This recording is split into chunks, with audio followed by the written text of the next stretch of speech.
У меня пришел сигнал на продажу по WTI, мы будем продавать при одном условии, если нефть придет вот сюда. Да? Нефть придет вот сюда, котировка sell 72-276. Ну, понятно, что такая точная нам не нужна. 72, где-то 100, 72-200 вот в этой области. Нас интересует сигнал на sell. То есть в синтакс, очередность, в которой появляются события на графике, очередность действий, да, сигнал с тренд-сканера. Тренд-сканер – это, как я говорил, робот-советник, в который встроены определенные параметры поиска сигнала. Он уже смотрит первое, второе, третье условие. Если они все совпали, он это увидел. Он символ сразу показывает в таблице. Я как трейдер перехожу и дальше уже принимаю решение. Либо сразу, например, sell, да, если это сигнал на sell, либо с коррекцией. От чего это зависит? Это зависит от одного условия. Это зависит от удаленности, если сигнал на sell, цены от черных точек. Угу. То есть есть сигнал на sell, и если черные точки далеко, как здесь, я просто не рассматриваю sell сразу. Почему? Потому что если мы возьмем вот такую вертикальную линию, поставим ее сюда, и потом посмотрим налево, мы видим, что такое удаление уже было, и рынок развернулся, да, скорректировался. Поэтому продажа здесь, например, или продажа здесь, это примерно то же самое. То есть я могу нарваться на коррекционное движение. То есть это менее вероятно, что цена сразу пойдет вниз без коррекции. Поэтому мне нужно, чтобы дистанция между ценой и точками сократилась. Тогда это прямое указание к торговле, скажем так, к прыжку в тренд. Угу, потому что рынок редко бывает трендовый сильно, когда цена точек далеко. Наблюдаем за нефтяным рынком. Видите, рынок удаляется от ценности еще больше. Это говорит о том, что ни в коем случае не продавать. Ага. Потому что рано или поздно наступит пауза, либо резкое движение, коррекционное движение. Запрещено продавать сейчас сразу. Продавать надо, но сейчас нет. Угу. То есть мы должны увидеть восстановление к ценности, потому что дистанция очень большая. Еще раз, нет проблемы в том, что рынок не может упасть вниз. Точнее, это не вопрос того, что рынок не может упасть вниз. Он может сейчас обвалиться, оказаться на полу и такой, надо было продать. Нет, просто есть ситуации, где деньги не наши. То есть это не моя ситуация, где я зарабатываю на большой отрезке. А локально один раз или два раза тебе можешь попасться на глаза случай, где цена упала, даже когда вот такое расстояние было, да, между ценой. И такой ты запомнил, и в следующий раз пытаешься на этом заработать. А это ведь на длинной дистанции не работает нифига. Ну, потому что рынок так не ходит. Иногда да, но редко очень. А чаще, наоборот, идет коррекция, и чаще ты будешь оказываться в ситуации, когда ты продашь, он пойдет на коррекцию, и ты будешь в минусе. И психологически тебе будет каждый раз такое давление на тебя. Понимаете, о чем я говорю? То есть меня не интересует локальное событие. Я знаю, как правильно. Я знаю, что на длинной дистанции работает. Я знаю, что мне нужно делать, и где мои деньги, где не мои деньги. На основе огромного опыта тестирования, реальной торговли, работы с трейдерами. Понимаете? Вот в чем соль-то. А неподготовленный трейдер, либо не знающий этой информации, не мой студент, скажем так, он, естественно, увидев это, что нефть там падает, все, sell, он где-нибудь здесь начнет sell, открыть, или вот здесь, все, нефть, sell, так, здесь он еще испугается, потому что ничего нет, пока не ясно, надо увереннее, а вот здесь уже sell, и вот он где-нибудь здесь продаст, пойдет коррекция, он там от страха закроется, и потом начнется, как это, заходит, выходит. То есть то пошло, то не пошло, то пошло, какой-то вот, что это за трейдинг, да? Я прекрасно понимаю и не злорадствую ни в коем случае, чтобы там не мой студент. Я понимаю, может, у вас сейчас возможности просто нет, да, подключиться и, скажем так, использовать алгоритм. Не вопрос. Потому что я был в этой ситуации. И то, что я сейчас говорю, я говорю не с позиции, что ага, ты так. Нет, я это делал годы. Да, я прекрасно знаю, насколько это больно, противно, и никакого самоуважения нет. Поэтому я не хочу выглядеть идиотом в своих собственных глазах, продавая здесь нефть. Потому что это не ситуация, откуда нефть падает или любой другой символ падает чаще всего. Скажем, 20 из 2 трейда, 2 ситуации из 10 будут отрабатываться дальше. Цена может упасть, пройти немного. Все остальные будут выходить на коррекцию. То есть я знаю, что статистика здесь не на моей стороне. Но в отдельно взятом случае, естественно, цена может без меня пойти. И если я это опускаю, свое знание, свои наработки, и говорю, нет, я попробую, возьму позицию, или как я раньше себе говорил, ну попробую взять небольшую позицию, и попробую продать, ну пойдет, нет, ну не пойдет. И вот это вот компромисс, попытка договориться самим собой, это не что иное, как проявление вот этого страха упустить возможность, эмоций, понимаете? Как только ты перестанешь врать себе, предавать себя, свои правила, свою последовательность, систему, как угодно это называйте, вот жестко, конкретно, а не так, что ну я попробую, возьму небольшой, ну как ты можешь взять, я попробую, вообще эта мысль может приходить тебе в голову, ну что значит попробую? Я просто иногда ловлю себя на таких мыслях, то есть сначала приходит мысль такой, я попробую, а потом, Аркадий, ты что, алло? То есть я не робот, у меня тоже косяков своих хватает, но я чем больше торгую и практикую одно и то же, тем больше я становлюсь, скажем, более осознанным трейдером. То есть я могу контролировать вот этот момент, когда мысль автоматически переходит в действие. То есть пришла мысль, попробуй продать нефть, резкая какая-то, быстрая, и сразу схватаешься за мышку. И вот я этот момент могу контролировать. Чаще всего, не в 100%, чаще да, чем нет. И предотвратить сделку или решение, которого не должно быть вообще. Вот и разница. Потому что многие трейдеры, они вот импульс. Все, он хочет продать, и он резко заходит, ну я попробую быстро, и начинает искать какое-то себе оправдание, ну я попробую взять, или стоп поставлю широкий.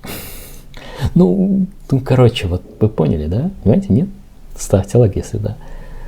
И это отвратительно, конечно. Ты чувствуешь себя как-то мямля.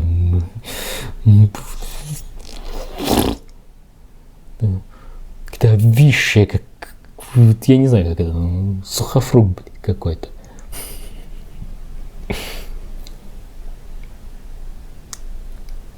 Вот поведение трейдера, вот оно похоже на такую размазню становится. Вот, типа я возьму немножко, компромиссное такое. Понятно, компромисс это иногда хорошо, безусловно, да?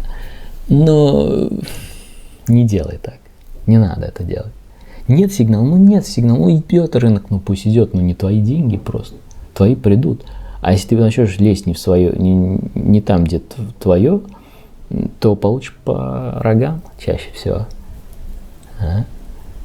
Поэтому жди спокойно. Вот, например, нефть. Если нефть придет к ценности и там будет сигнал, то почему бы не попробовать продать? Ведь это уже моя ситуация. И когда ты видишь, как это начинает работать, когда ты видишь, что ты там 10 раз это сделал, 10 раз преодолел себя, 10 раз преодолел свое желание именно в угоду правилам. Понимаете? У тебя есть ощущение, чувство, что так будет, но есть четкие правила. И вот стоит тебе несколько раз приоритет отдать не своей хотелке, а своим правилам, и увидеть, как это все, ты вот посмотришь с другой стороны, у тебя новая вообще картинка в голове начнет формироваться, правильный образ поведения трейдера. Понимаете, о чем речь? Критически важно. Я надеюсь, вы соскучились по таким тренингам.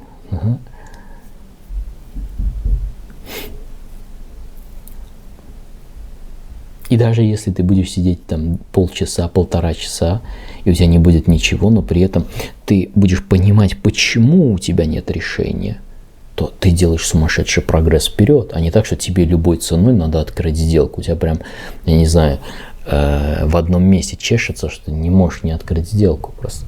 Ничего нет, но тебе надо как вот галку поставить. Это твоя доза, если ты сделку не откроешь. Просто это все, что я говорю, это не просто ко мне в голову пришло или я где-то взял. Об этом невозможно говорить так, типа подготовленно. Это все реально живая торговля моя, живой практический опыт. Да. И я с вами делюсь, возможно, вы на свой, да, скажем так, спроецировать, какие-то для себя отметить, что-то взять. И, возможно, уже прийти на обучение, на онлайн-торговлю, прийти в ProTrader AI. Сейчас там вообще просто разрывной материал. Я немножко его доработал, в плане контента, да, немножко улучшил, потому что я тоже развиваюсь как трейдер, чтобы, скажем так, кто новенький, они еще впитывали, да, лучше, материал стал еще более качественным. Поэтому я хочу, чтобы вы именно сосредоточили свое внимание на тех действиях, которые вам надо совершать. И вопрос, знаете ли вы эти действия, которые вам надо совершать. Евро-австралиец. Посмотрим, что здесь. Евро-австралиец хороший, знаете. Евро-австралиец хорош. И вот смотрите, такой же принцип. На тренд-сканере сигнал, ты перешел, смотришь. Смотришь, что ты видишь здесь? Ты видишь, что цена довольно далеко от точек. Такое же расстояние вот здесь мы видим. Потом была коррекция, то есть пробой, то есть прыжок в тренд. Не очень хорошая идея, потому что далеко. И ты ждешь, когда вот эта дистанция сократится между белыми точками и ценой. Да? Каким образом? Ну, например, цена начнет тормозиться немножко, да, притормозиться, и точки побегут к ценам. Тогда здесь можно будет купить. Это очень сильный сигнал. То есть в потоке, да, прыгнуть в поток. А вторая ситуация, это когда будет резкая коррекция, и ты можешь подобрать на коррекцию здесь. Чем ближе к точкам, тем лучше, но не всегда будет доходить, поэтому можно уже подбирать будет по ходу. Ну вот пока такой план, давайте посмотрим, что здесь реализуется. То есть ты сидишь, ждешь, когда тебе робот найдет критерии, все они совпали, он бросает тебе сигнал, говорит, вот евро-австралиец.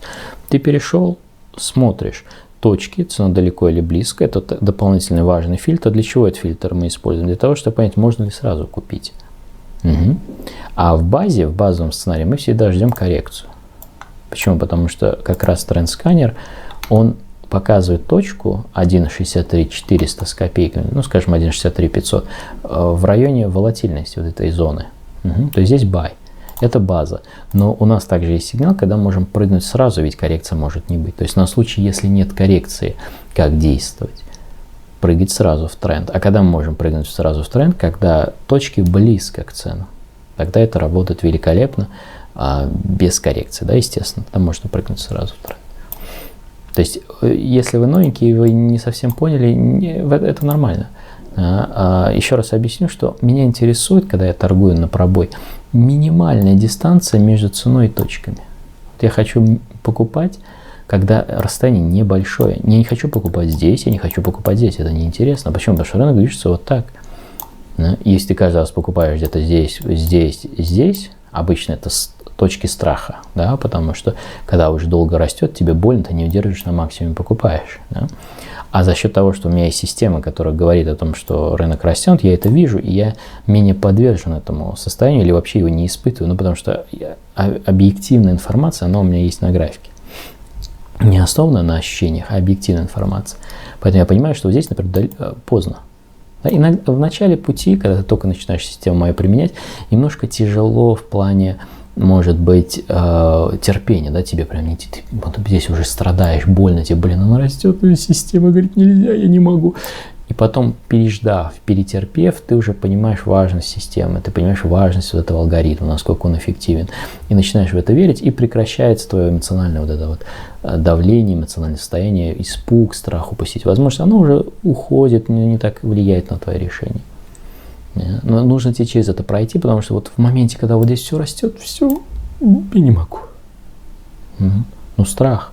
Ты же хочешь заработать.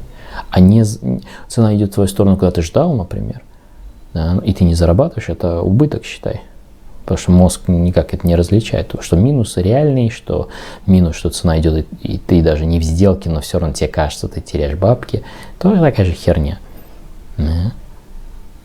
Понимаете, в чем соль? А когда ты это видишь, ну, ты же понимаешь, что не будет расти с вероятностью 80%. Понятно, что будут отдельные случаи, когда она вот так пошла и просто палка одна, да, сформировалась. Но это редко же бывает. У тебя нет здесь никакого преимущества технического. То же самое здесь цена идет, но не будет она так расти, она скорректируется.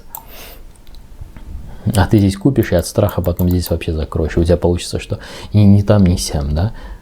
Зашел, вышел, и все входы мимо кассы. Или большая часть, и ты думаешь, что тебя разводит толпу, или толпу разводит, да, или маркетмейкер там гоняет. Да не гоняет никто никого. Цена идет своим ходом, просто есть циклы закономерности, которые ты не видишь, не знаешь, не учитываешь, игнорируешь, все что угодно. Есть твои эмоции, которым ты, или твоим ощущениям, по которым ты работаешь. Вот и проблема в чем, а не в том, что там кто-то разводит. Да всем похрен вообще. Ну, потому что у рынка есть закономерности, циклы определенные. А тебе проще сказать, что там маркетмейкер или рынок другой. Вот 2 года назад было хорошо, рынок изменился, понятно, он меняется, но вот эти циклы, они неизменны, не могут просто измениться. Ну, потому что это как черное, белое, день, ночь. То же самое здесь. Вот я хочу, чтобы вы это поняли.